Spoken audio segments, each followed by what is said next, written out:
So when you call up that shrink in Beverly Hills, you know the one. Doctor, everything will be alright. Instead of asking how much of your time is left, ask him how much of your mind, baby. 'Cause in this life, things are much harder than in the afterworld. Hi, this is Dr. Michael Whitman. I'm a clinical psychologist in Beverly Hills, and I have the podcast, The Shrink in Beverly Hills. I wanted to talk today about something a little different because not only am I a clinical psychologist, I'm also a sports psychologist. So for those of you who don't know what a sports psychologist is, we work with athletes and help them perform better, help them deal with pressures and challenges outside of the arena of sport. And then I just do some regular psychotherapy with athletes too, because often other issues in their life comes up, like an issue with a parent or a spouse or girlfriend. So, but the main thing a sports psychologist is known for is helping with sports performance, I would say. Also injuries and things related directly to sport in that way. So I wanted to talk about some of the key concepts of sports psychology and how they could be applied to the Women's US Open 2018 match, which was 5 days ago, I think, in which Serena Williams played Naomi Osaka. In this match, I don't think I've ever seen such a controversial final, and other people have said that too. How did it get out of hand, basically? And how did the game, I think it's a beautiful game, tennis, get sort of put in a awkward or rough position with booing even? And how could we do better, as fans, as athletes, as psychologists, as family members, to make it a better experience, and so we appreciate the fullness of competition, tennis, and all the good things that I think sports can bring out in people. Of course, sometimes it brings out some of our, worst sides, and that's what I think happened on Saturday. So a brief recap, it was the finals between Serena Williams, who's many consider, and so would I, the greatest female tennis player that's ever lived, and Naomi Osaka, who is a younger, Serena's 36, I believe. Naomi Osaka is a 20-year-old tennis player who's up and coming, playing in the first, I think, final Japan has ever put in a Grand Slam finalist. And she's also has I believe, a Haitian father and lives in America a lot of her life. So Naomi plays for Japan, so this was in a historic match, as nobody from Japan had ever won a Grand Slam, much less played in a final. So she played unbelievably well, and really I thought Serena played well from what I've seen, and she's on a comeback. But this girl played even better. It was pretty remarkable tennis, I thought. And she won the first set fairly easily, 6-2. Second set, maybe she got down 3-1 and then ended up winning the second. Naomi won the second set 6-4. So, okay, where the controversy began, if you haven't heard, was Serena got a coaching warning in the first set. And the coaching situation in tennis is, and I would say vague, is putting it lightly. You're not supposed to coach from the stands, but I think this year they've been allowing coaches to come down in some tournaments to the court and coach them. And so there's conflict right there. And apparently coaching from the stands is pretty common, and some referees allow it more than others. So it's not probably evenly enforced or regulated. This umpire named Ramos is known for being, from what I've heard, more firm on rules. So he said that's a warning, and there was a video of the coach doing like a hand motion from the stands, and he said, "This is a warning, Serena, you're being coached." She had a strong reaction to that and got really angry. And this is all over YouTube if you want to see the incident.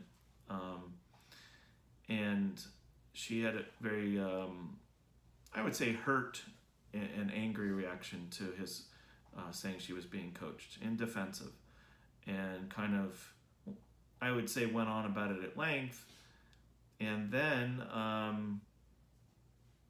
she ended up, I don't know if when she lost the first set or lost a big game, she broke her racket. I think it was in the second set when she broke her racket. She was so upset about losing a point or a game.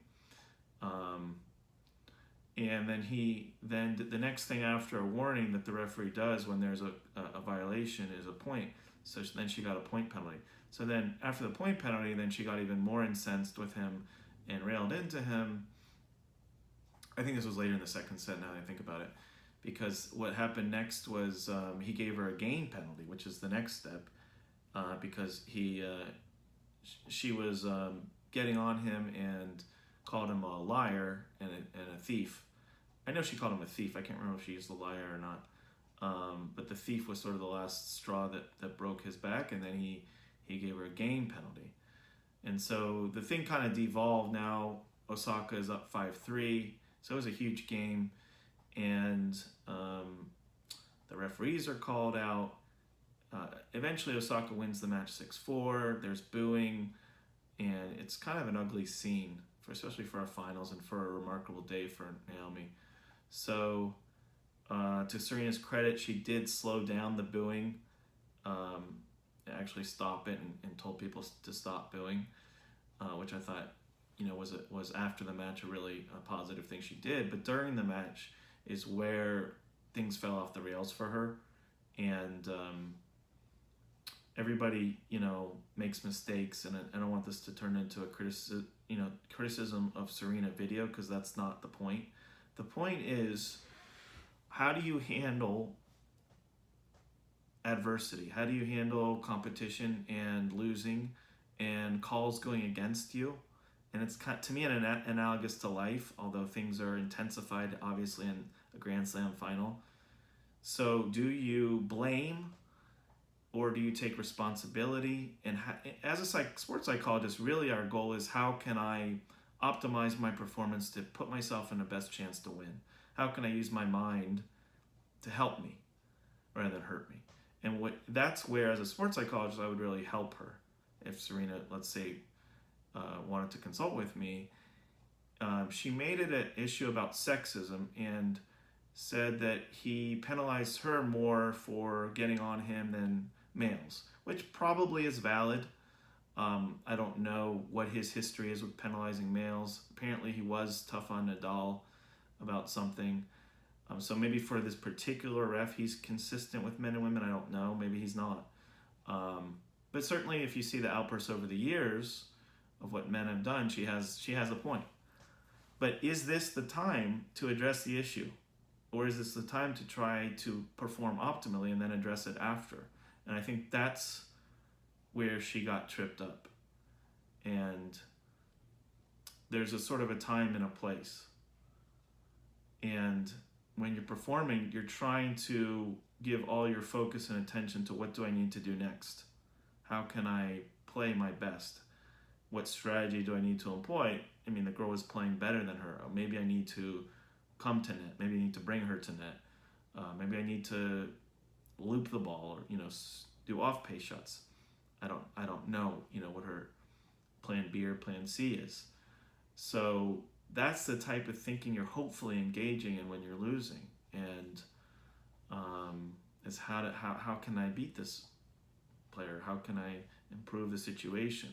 And I think because she got hurt and she was losing, maybe she got off her focus and ended up costing herself a really massive game, because she was down 4-3 in the second set, and because she went off on him and he penalized her for it, it became 5-3.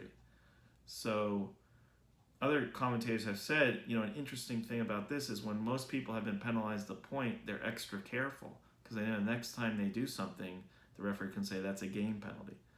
So for whatever reason, she didn't become extra cautious. If anything, she became more vociferous. So that ended up costing her a game. Now 5-3 is a huge difference from 4-3. So this is where she, I think, shot herself in the foot. And I mean, it happens in life, it happens in sports, tennis, you see it all the time. People get in their own way. And I mean, Serena had a big opportunity there. She's playing to win her 24th Grand Slam, which would tie the all-time record. And it could be a historic win for her. So there's a lot at stake. The money I don't think is big to her. It's almost $4 million to the winner, but with how much she's won, I know that's not really her focus. So it's really, I think, making history at that point, an opportunity to make history. And she'll have other opportunities, but you don't know for sure. You never know.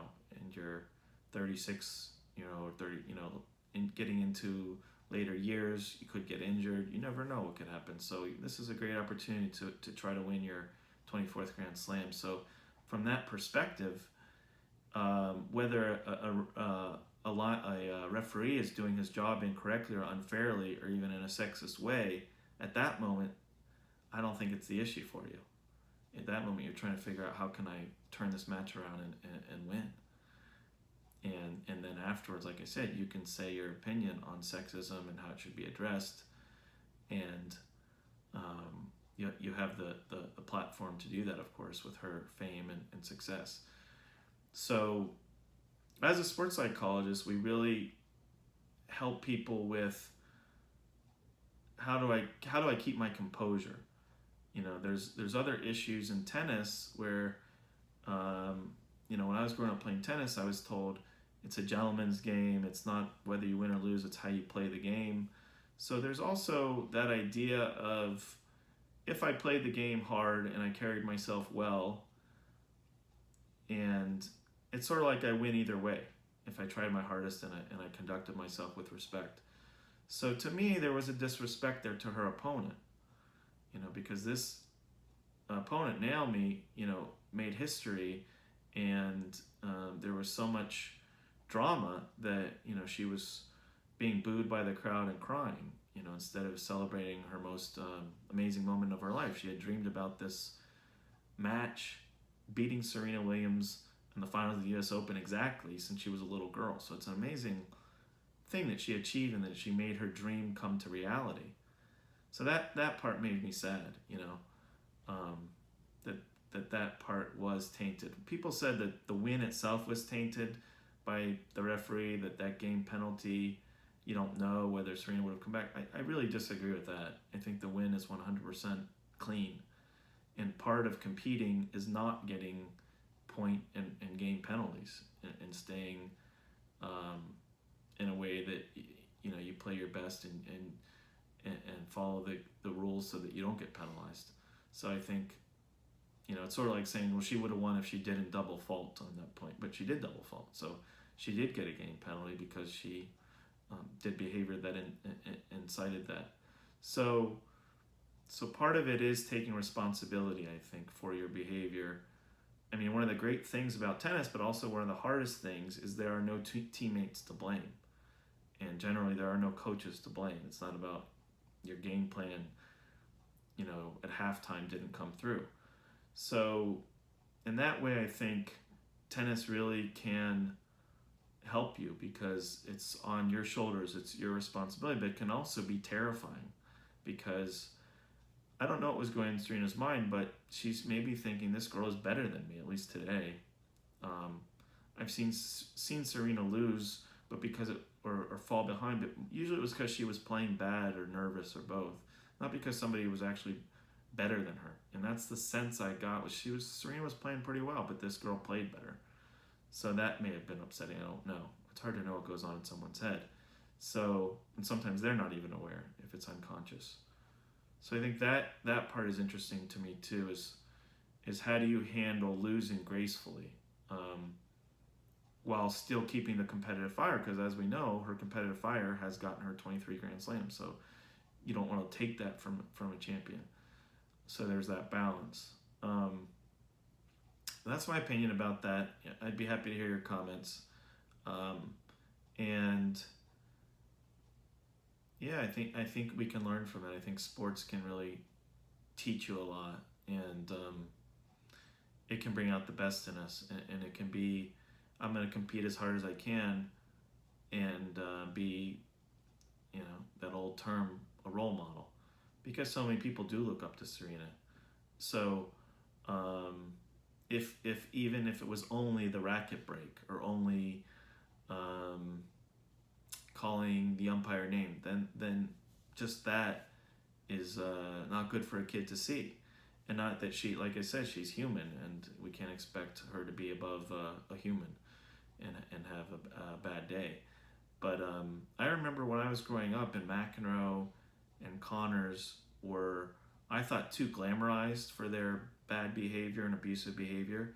And as us kids, then I think it rubbed off on some of the culture of the tennis. That maybe, I don't know, I'd have to check in with more of the kids today, but maybe if we had Federer, Nadal, Djokovic, Murray, and these guys, we would have conducted ourselves a little differently, because it became almost cool to blow up. So that I think the role model thing does have an important part in professional athletes. So again, we all make mistakes. We all do the best we can, and you try to learn from it and move on. So that's it. That's my 2 cents on that, and hope it was useful. And that's it. Have a great day. Bye.